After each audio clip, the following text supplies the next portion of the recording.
If you were to take a snapshot of the stock prices related to the 500 largest publicly traded U.S. companies, you would come away with a stock index that would be one of the truest indicators of health as it applies to the U.S. economy. Now that index is called the S&P 500, or the S&P for short. While the index reflects the current price referred to as the cash or the spot price, the futures contract reflects that of where the index is expected to be in the future. Now, although the price between the two won't be exact in order to compensate for projected future value, the S&P futures contract does include a basket of stocks weighted identically to the index itself. So as the cash index moves, the futures price of the index moves in tandem, providing you with direct price correlation. Established by the CME in 1997, the mini version of the S&P futures contract has provided small retail traders with a great way to speculate on the strength of the U.S. stock market while affording many others a way to hedge off risk in their stock portfolios. Now, in order to fully understand and respect exactly why the Emini S&P is such a popular contract among so many traders of all sizes, it's important to understand a few key items. First, there's notional value. The notional value or underlying value is the value of all S&P stocks held in a single futures contract. In this example, the Emini S&P Futures are trading at 3,400 points. Now, in every futures contract, there's what's called a multiplier, and in the case of the Emini S&P, the multiplier is $50 times the total index points.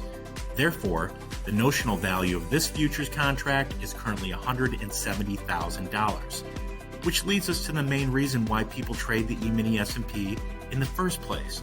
It's all about leverage. For example, trader Tony here is bullish on the stock market, so he decides to buy or go long an Emini S&P futures contract. And in doing that, Tony takes full advantage of 100% of the notional value of the contract with only a small deposit of 5 to 10%. The CME sets this deposit and it's referred to as initial margin. Trader Tony then opens a futures trading account where he deposits $25,000 to trade the Emini S&P futures. Now in this example, we're going to use $12,000 as our initial margin amount per contract. Just a side note, the CME may change the initial margin amount from time to time based on market volatility. So Tony buys an Emini S&P contract at 3,400 and instantly $12,000 of initial margin deposit is now allocated to this trade. This then gives Tony a margin excess of $13,000. The Emini S&P then rallies to 3,425, giving Tony a current profit of 25 points. But remember, there's a multiplier of $50 per point, which increases Tony's overall profit to $1,250. So at this point, Tony decides, hey, I'm going to take a profit. He exits the trade by selling his Emini S&P contract, and his account balance and his margin excess is now adjusted accordingly. This is Laura, and she is bearish the stock market.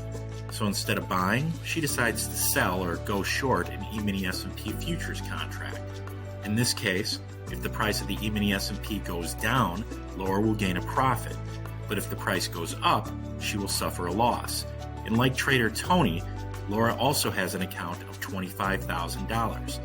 Now, regardless of the fact that Laura is short selling instead of buying, the initial margin and the multiplier will remain the same. Laura then sells an Emini S&P contract and she's filled at 3,425. The market then rallies 25 points against her position and trades to 3,450.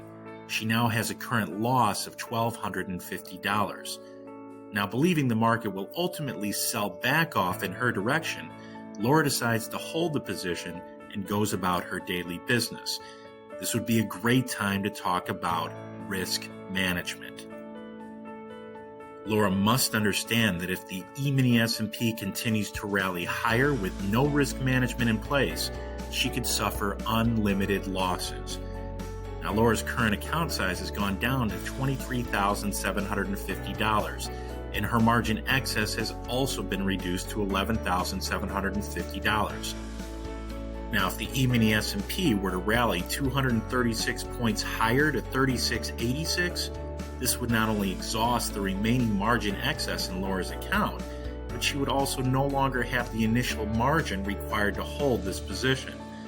At this point, Laura must either send in additional funds to return her account from margin deficit to margin excess, or she can exit this trade with the loss. This process is what is referred to as a margin call. Fortunately, Laura had proper risk controls in place by using a stop-loss order.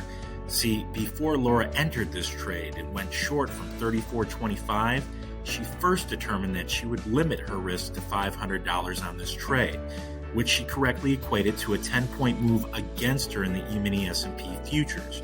She then placed a buy stop order at $34.35 and worked the order GTC, or good till cancel. Laura knew that if the market rallied against her position to $34.35 or higher, she would always have a working order in place to immediately buy an Emini S&P Futures contract and exit this trade with a defined loss of $500. And although this trade didn't work out as Laura wanted, she did demonstrate both discipline and responsibility in managing risk, and her account will live to trade another day. A few other things. Traders should also consider the Emini Micro Futures contract for 1/10 the size and margin. Options are another weapon in your trading arsenal. They're a great way to gain exposure to the Emini S&P while managing the risk. Check out some of our other materials on options or reach out. You'll be happy that you did. Last but not least, get a practice trading account. Practice accounts allow you to experience and appreciate the leverage and risk management we've discussed in this video. Best of all is they won't cost you a dime. Aside from that, I hope this video was helpful, and if it was, check out more of our materials online.